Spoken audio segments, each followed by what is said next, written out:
I haven't spent the last 14 years about designing policy that I don't execute.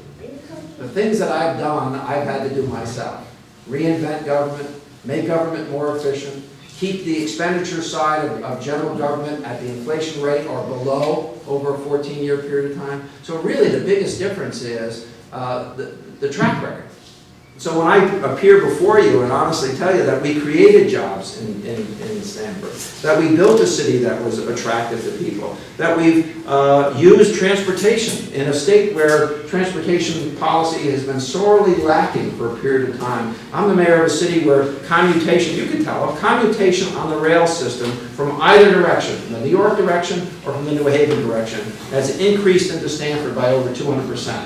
During the time that I've been mayor. We can build a better state. We can be more competitive. We can grow our economy.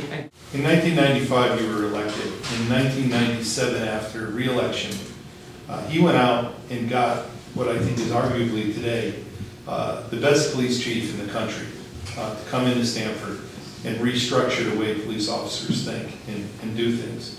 And it had a major effect. What went on under Mayor Malloy in reducing crime in Stamford from 1997 to 2001, 2002, when Dean left to go to New York, was absolutely phenomenal for that police department. So I think we need a top to bottom look at our criminal justice system with an eye on beefing up treatment options and training options. And I also will tell you another thing. We have lots of prison guards. We don't have enough probation individuals. We don't have enough people working the streets. We don't have enough home visits. One of the things that we did in Stamford is when you come out of prison and you come to Stamford, we know who you are.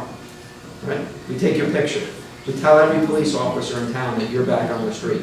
We even tell them what the conditions of your probation are, so that if you violate it and they see it, you're within X number of feet of a school because you were sent to prison because you were selling drugs near a school, they know it. Start to develop those kind of strategies on a statewide basis, and all of a sudden you have a change. Now, finally, I've got to say, we got to reestablish some hope in some of these places. There are too many kids in Hartford and in New Britain and a few other places who live most of their lives without hope. If you graduate, if you have a school system where 7 or 8 or 9% of black kids graduating from a school qualify for employment, right? You're breeding crime.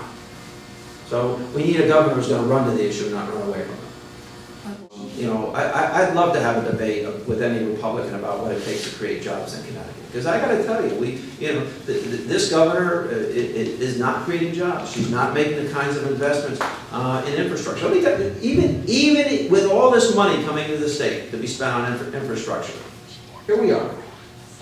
Has anybody heard about one groundbreaking of any project to be done with federal dollars? Because they're happening in other states. They're just not happening here. You know what this governor did with respect, and I'm a big believer in mass transit and buses, but you know what this governor signed off on? She took $70 million out of $148 million in transit money, and she's buying buses from with it. And you know where those buses are going to be built? In the Midwest. Not in Connecticut. And what she basically did is she said, well, I had she doesn't tell you this, but what they did is they had $40 million set aside, but they were afraid that they couldn't spend the $70 million quickly enough. So they said, well, all we have to do under the federal guidelines is order the buses. So for that $70 million and this $40 million, which is now waiting to be reallocated, will create no jobs in Connecticut. That's how out of touch this administration is with what it takes to grow the economy. When you grow the economy, tax revenue rises naturally. And when you don't grow the economy, or when you shrink the economy, you have to raise taxes.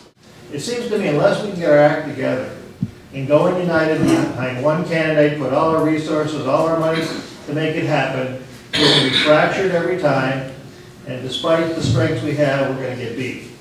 What's your comment on that? I will sign a document right today and say that I'll support the winner of the convention. Now I'm trying to get either one of the other candidates to sign.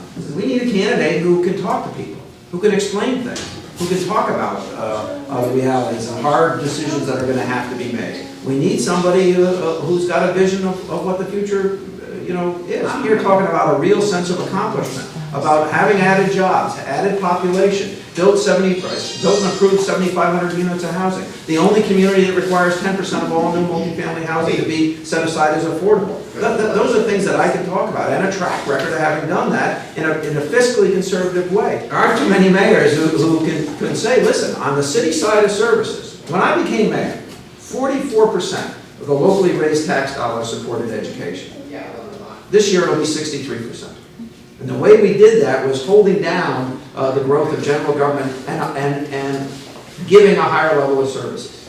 But the ultimate prize here has got to be that we select a Democratic candidate who can win, who can govern, and who can bring about change.